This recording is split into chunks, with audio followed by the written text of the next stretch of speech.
Welcome to the place where fear finds you. So sit back, put on your headphones, and remember some stories don't end when the video does. Lisa was excited to start college. It was her first year, and she had been counting down the days all summer. She had her books, her bedding set, her new laptop, and that feeling of freedom you only get when you move out of your parents' house. For the first time, she didn't care that her assigned dorm was in one of the older buildings on campus. In fact, she kind of liked that it looked historic: brick walls, wooden floors, big windows. It felt cozy, like something out of an old movie. Her roommate hadn't arrived yet when she moved in, so for the first few days, Lisa had the room all to herself. She didn't mind. It gave her time to unpack and settle in.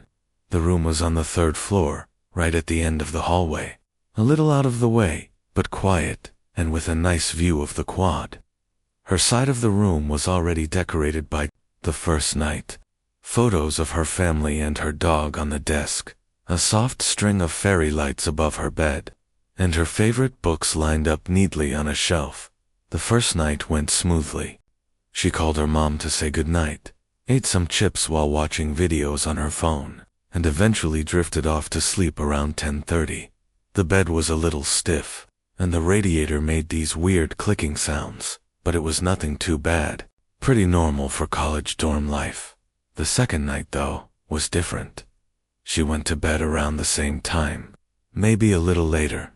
She had spent the day walking around campus, meeting people at orientation events, and she was exhausted. Everything seemed normal until around 3 a.m., when she woke up suddenly. No nightmare, no loud noise, just something felt off. She sat up slowly in the dark, rubbing her eyes. At first, she wasn't even sure what had woken her. Then she heard it, whispering, very soft, like a fast mumble. It sounded panicked, almost like someone trying to talk through tears. Lisa's first thought was that maybe someone was in the hallway, on their phone. But the voice wasn't muffled like it was behind a door. It was closer, much closer. It was coming from inside her room. She froze, her breath caught in her throat. The whispering kept going, nonsense words, too quick to understand, but definitely a voice, and it was right next to her. She could feel the breath of it, almost hear it vibrating in her ear. Her hand moved slowly to the lamp beside her bed. She clicked it on. The whispering stopped instantly. She looked around, heart pounding. The room was empty. Her side looked the same. Her roommate's side was still untouched. The bed was made. No bags, no personal stuff, nothing. Lisa sat in bed, completely still, listening to the silence. She didn't sleep again that night. When morning came, she quickly got dressed and went to find her Ra. She tried to explain what happened, hoping she wouldn't sound completely crazy. The Ra, a senior named Megan, listened without interrupting. When Lisa finished, Megan just nodded slowly and said, "Yeah, you're not the first person to say that. Some people think that room's single quotes s ... weird." Lisa asked what that meant, but Megan just shrugged and said, "It's probably just your imagination. That building's old. Creaks and noises are normal. Don't worry about it too much." That answer didn't help at all. Lisa went back to her room, feeling more anxious than before. That evening, she kept the lights on longer. She FaceTimed her mom for a while just to hear a familiar voice, then tried playing music on her phone to calm herself before bed. She even kept a flashlight in her hand under the blanket, just in case. Around 3 a.m., she woke up again. This time, it wasn't whispering. It was something else. She opened her eyes and immediately felt it. Something was wrong. She couldn't explain it, but the air in the room felt heavier, colder. She turned her head slowly toward the other bed. There was someone in it, a dark shape under the blanket, facing away, breathing slowly. Lisa froze. Her whole body tensed. Her heart was pounding in her ears. Her roommate hadn't arrived. She knew the bed was empty earlier. She sat up carefully, still holding the flashlight under her covers. Her fingers were shaking as she unlocked her phone, tapped the flashlight icon, and pointed it toward the other bed. Nothing. The bed was empty again, but the blanket had changed. It wasn't smooth and flat like before. It was wrinkled, messy, like someone had been lying on top of it just seconds ago. Lisa slowly got out of bed and walked over. She didn't want to touch it, but she had to know. She placed her hand on the blanket, warm, not just a little. It felt like someone had just gotten up. Her breath caught. She backed away quickly and returned to her side of the room, sitting on the bed, staring. The feeling of being watched hadn't left. She didn't know how to explain it, but every instinct in her body told her she wasn't alone, even though she couldn't see anyone. Even though the room looked empty, something was there. She didn't sleep at all after that. She waited, sitting with her knees pulled up to her chest, watching the other bed until the sunlight started creeping through the curtains. Later that morning, she called the housing office and asked if her roommate was still coming. They said yes, but the girl had suddenly dropped out the day before classes started. No explanation. No replacement. Lisa didn't want to tell them what had happened. She just asked if it was possible to switch rooms. It took a few days, but eventually, they moved her across the hall to a new room, a different layout, brighter walls, and most importantly completely empty. No weird noises. No warm blankets. No invisible whispers at 3 a.m. As she packed up her things, Lisa kept glancing back at the old bed. It looked normal now. Nothing strange about it. But just before she left, she stopped in the doorway and looked one last time. The blanket on the bed shifted just a little, like someone had adjusted it. Lisa didn't wait to see if anything else would happen. She closed the door and never went back.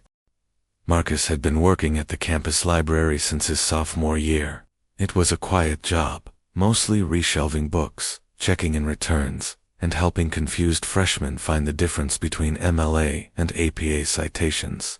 He liked it, honestly.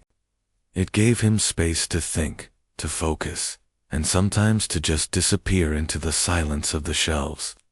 The building itself was old, the kind of place with thick wooden beams, dusty corners, and shelves that looked like they'd been built 100 years ago. Some of the older students joked that the library had ghosts. Marcus always rolled his eyes at that kind of thing. He didn't believe in ghosts, at least. Not back then. The top floor of the library was beautiful sunlight from the big windows, rows of history and literature books, and quiet little study corners with comfy chairs. But the basement was a different story. No natural light, concrete walls, rusty pipes, the kind of place where your footsteps echoed too long and the air always felt a few degrees colder. That's where they kept the archives and overflow book stuff. No one really used anymore. On a rainy Thursday evening near midterms, the head librarian asked Marcus to take a cart of old books down to the basement and reshelve them. They were closing in about half an hour, and the place was already mostly empty. The rain outside made everything feel even quieter. Marcus nodded, grabbed the cart, and headed toward the basement door. The moment he opened it, he got that weird pressure in his chest. The lights buzzed dimly overhead, flickering just a little like they couldn't decide whether to stay on or off. He started pushing the cart down the stairs, the wheels rattling against the concrete steps. The basement smelled like dust, paper, and old wood. It always did. He flipped on the light switch at the bottom of the stairs, and a few long fluorescent bulbs hummed to life. Some flickered, some didn't turn on at all, but it was enough to see. He started shelving the books, humming quietly to himself. The basement was laid out like a maze-long rows of high shelves, with narrow aisles between them. He didn't like being down there alone, but he figured the faster he finished, the sooner he could leave. About 10 minutes in, he heard something fall. It was sharp and sudden, a book hitting the ground, a shelf rattling. He looked around the corner of the row he was in. Nothing there. Probably just a book that slipped, he muttered, but his voice sounded too loud in the basement, like it didn't belong. He walked down the next aisle, checking to see if anything had actually fallen. The floor was empty. Nothing on the ground. No books out of place. Weird. He turned back toward the cart, ready to finish up and get out of there, when the lights flickered hard and off, on again, and in that half-second of darkness, he thought he saw something at the end of the aisle, a figure, but when the light came back, the aisle was empty. He stood there for a moment, staring, his heart now beating faster. "Hello," he called out. "Library's closed." No answer. He waited a little longer, then decided he must have imagined it. Maybe the shadows moved weird, with the lights flickering. Maybe his brain just played a trick on him. He grabbed a few more books from the cart and went to the back row of shelves. This was the oldest section: archives, outdated journals, old microfiche files no one had touched in years. He bent down to place a few books on the bottom shelf, and that's when he heard it. A whispered at first. He thought it was the air vent, but then it repeated, clearer this time, closer. His body went stiff. The whisper wasn't coming from the vent, it was coming from right behind him. He turned around fast, nearly dropping the book in his hand. No one was there, but something was there. The air felt heavy, like it pressed down on his shoulders. The whisper came again. He couldn't understand the words, but it wasn't the sound of paper rustling or pipes groaning. It was a voice, real, whispering something low and steady.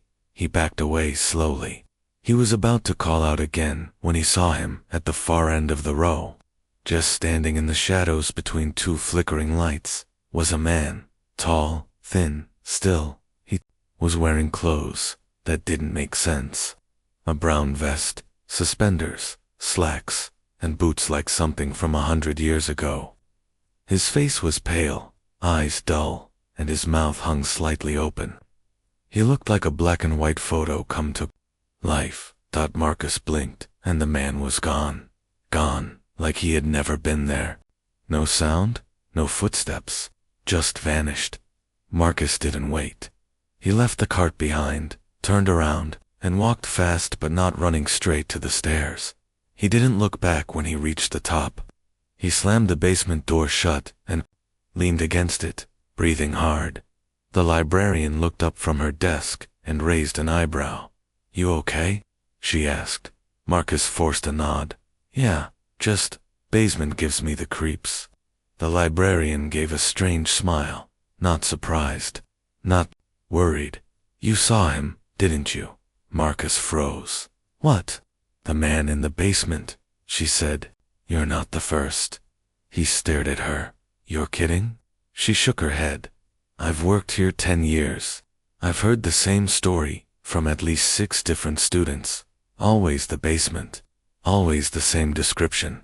Pale guy, old clothes, just standing there. Some say they hear whispering. One girl said he followed her all the way to the stairs once." Marcus felt the hairs on his arms rise. "So, what is he?" The librarian shrugged. "Some people think it's the old head archivist. Guy worked here decades ago. Died down there, supposedly. Heart attack while shelving. Found him the next morning, still holding a book. Creepy, right?" Marcus didn't answer. She continued, almost casually. "Others think the basement was part of the original building before the renovations, that it used to be something else entirely. Nobody really knows." He didn't say anything else. He just nodded, grabbed his jacket, and left. From that night on, Marcus refused to go into the basement alone, even if it meant leaving books for someone else, even if it meant disappointing his boss, because after that night, he knew what he saw. He knew what he heard, and sometimes, when he's shelving books upstairs, he still hears a whisper, faint, far away, coming from the basement. Samantha wasn't the kind of person who stood out in a crowd. She was quiet, polite, and usually kept to herself. She wore the same gray hoodie almost every day, headphones always around her neck, even if she wasn't listening to anything. She didn't really go to parties or join clubs, but she was always in class always. There was this intro to psychology class that met every Monday and Wednesday at 9 a.m. It was in one of those big lecture halls with the stadium seating and squeaky chairs always filled with sleepy freshmen and bored sophomores. Samantha sat in the back row, same spot every time, third seat from the left. She'd get there early, set down her notebook, and just sit silently, watching everyone filter in. She never said much, just nodded if someone greeted her. Then one day, she wasn't there at first. No one really noticed. Students skipped class all the time. It was mid-semester, and people were getting burned out. But then, she missed the next class, and the one after that. After a while, some students started asking around, "Hey, has anyone seen that girl who always sits in the back? The one with the gray hoodie?" "Yeah, Samantha, I think." People started realizing they hadn't seen her anywhere on campus lately. Not in the cafeteria, not in the library, not walking between classes. She didn't live in the dorms. Someone thought she commuted from home, but no one was really sure. It was a weird kind of silence. Like the more people thought about it, the less they actually remembered about her. One girl in the class, Jenna, said she'd studied with Samantha once in the library a few weeks earlier. They were both cramming for a quiz and had shared a table. Jenna remembered it clearly. Samantha barely spoke, but she was nice, focused, so Jenna went to the professor after class and asked about her. The professor frowned. "Samantha, what's her last name?" Jenna paused. "I don't know. I only knew her as Samantha." The professor typed on his laptop for a second, checking the class roster. Then he looked up again. "There's no Samantha enrolled in this course." Jenna blinked. "What?" He turned the screen around, showed her the list. "No, Samantha. No one who matched her description at all. Are you sure you have the right class?" Jenna laughed awkwardly. "I've been sitting behind her all semester." The professor leaned back. "I'm not saying you're wrong.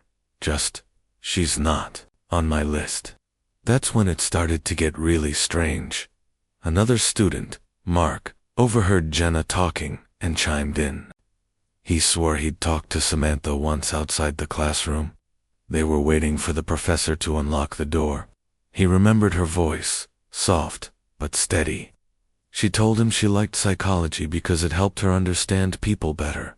But when he tried to remember more about that conversation, his memory got fuzzy. Like the details slipped away, the harder he tried to recall them. Jenna pulled up a group photo from a campus event a few weeks earlier. She was sure Samantha had been there. She remembered standing next to her, talking about a local band that had played at the event. She swore Samantha had smiled at the camera, but when she zoomed in on the photo, there was no one standing next to her, just an empty space. It wasn't like someone had been edited out. There was just a weird gap, like the photo had never captured whoever was there in the first place. Jenna's expression changed. It wasn't just confusion anymore, it was fear. They went back to the professor again. This time, he seemed more curious than skeptical. "She sat in the third seat from the left in the back row, right?" Jenna nodded. The professor looked at the classroom diagram on his tablet and tapped the spot. "That seat isn't assigned," he said. "It's been marked as broken since the first week of class. Maintenance is supposed to replace it." Now, Jenna looked really shaken. "I saw her there. She had a notebook. She took notes. She was real." The professor stared at the diagram for a moment. "Would you mind talking to the campus office? I think someone there might want to hear about this." Jenna never went. She dropped the class 2 weeks later, but the story spread. People started whispering about the girl in the gray hoodie. Students in other classes said they'd seen someone matching her description sitting in the back of lecture halls. Some swore she disappeared the moment you looked straight at her.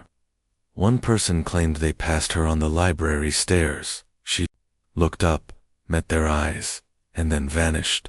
And then there were the rumors that years ago, a girl named Samantha had gone missing on campus, that she'd been a freshman, just starting out. with no close friends or family nearby. That she'd quietly slipped through the cracks, missed a few classes, stopped responding to messages, and was eventually reported missing, but they never found her. She didn't show up in the system after that semester. No student ID, no dorm assignment, nothing. It was like she'd never been there at all. Some people say she still shows up in classes she used to take, always quiet, always sitting in the same place. The weird part is, it's not just one building. It's any classroom, any department, always in the back, always wearing the same gray, hoodie, and when you try to remember her face, it slips away. Some students have left notes on the seat they think she used to sit in. Simple stuff. Are you real? Or who are you? No one ever finds the notes again. They just vanish. A few people say they've tried talking to her, that they've walked up to her and said hi, that she smiled and said something soft, something that made them feel suddenly cold, like they were underwater. One guy swore she whispered something to him before fading away. He won't repeat what she said. He just dropped out of school and moved back home, and the seat, still empty. Even if the room is packed, even if people are standing in the back, no one ever sits in that one spot. Not anymore. Have you ever experienced anything weird during your college years? Drop your story in the comments. You might just hear it in a future video. Like this video, tap that like button, and subscribe for more weekly horror stories. New nightmares every week.